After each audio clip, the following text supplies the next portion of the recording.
Hi there, I'm Bob Gallagher, I'm one of the GPs at Queen's Road. And I'm Helen Fernandez, I'm one of the asthma nurses at Queen's Road as well.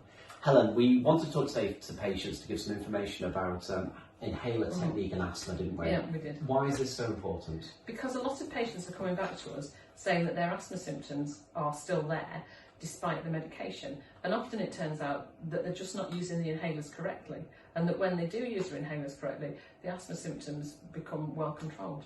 Which means, for me as a doctor, the patients might end up with actually having less medication. Yeah.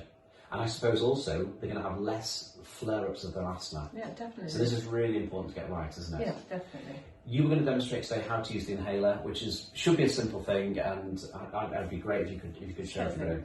This is a pressured metered dose inhaler. You might know it as a puffer. It's quite a standard. Lots of people get these ones. There is a dose counter there, so make sure you're aware and that you have enough doses available for what you need. Once you get your inhaler, when it's new, just get rid of the first few doses to make sure that it's all primed and ready to go. When you're ready to take the inhaler, shake it well because that mixes the propellant with the medicine. So give it a good shake. Check that there's nothing in the hole because you're going to be breathing in quite deeply. We don't want you to breathe any foreign bodies in. Breathe out away from the inhaler. Then you put it in your lips and you press it, and at the same moment you press it, you breathe in.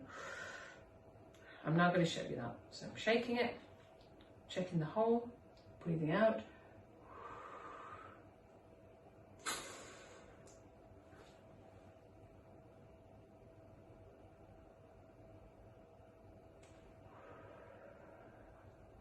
Try and hold your breath for 10 seconds, or for up to 10 seconds if you can't manage the full 10.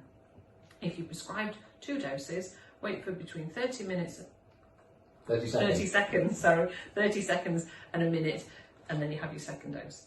If your inhaler contains steroid, after each dose, swill your mouth out with some water and spit the water away, and that stops you getting a sore mouth. So it's as simple as that. Okay, so potentially people can get this wrong and they can do it wrong. What's the typical mistakes that people would make? Some people will press and then breathe in. Yeah. So the dose has already dispersed before they get a chance to get it down to their lungs. Yeah.